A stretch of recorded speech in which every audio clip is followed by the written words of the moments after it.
Hello my dear students, welcome back again to Ma'am P's Corner. So this time, pag-usapan natin kung paano nga ba gumawa ng isang research abstract. Okay, kasi minsan itong struggle ng mga estudyante sa paggawa ng kanilang abstract. Remember that the abstract is the summary of your research. Kung yan ay 100 to 300 pages, you have to make sure na kapag gumawa kayo ng research abstract ninyo, 1 to 2 pages only. Okay? Pero ang iba nire-require lamang ng ilang number of words or nire-require lamang ng isang page. Now, ano nga ba ang ilalagay natin sa ating research abstract? Una, yung introduction ng iyong study, followed by the general objectives of your study. And then, what follows it are the statement of the problems. Remember, ang statement of the problem na ilalagay mo po doon ay hindi question form. It should be in a statement form already. Okay? Tapos, ilalagay din natin yung ating hypothesis or hypothesis.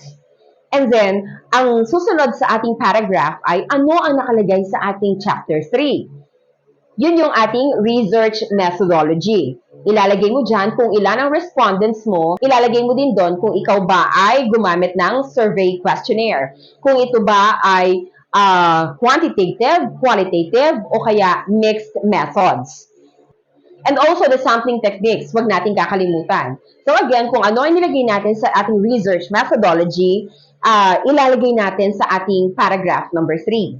So what follows it is your general findings.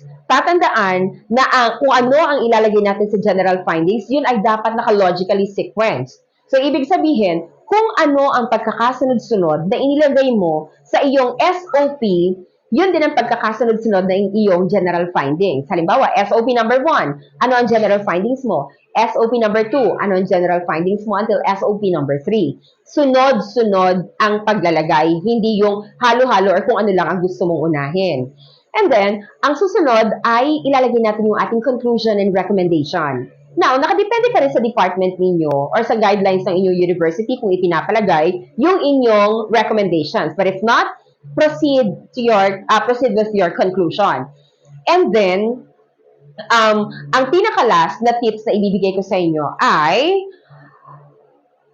sundin kung ano ang guidelines na ibinibigay ng inyong department para hindi kayo magkaroon ng problema sa pagsulat ng inyong abstract. Now, sana may natutunan kayo sa video na ito. Kung meron kayong gustong i-discuss sa ating susunod na online tutorial, you may comment it. Hihintayin ko. Maraming salamat. God bless you all.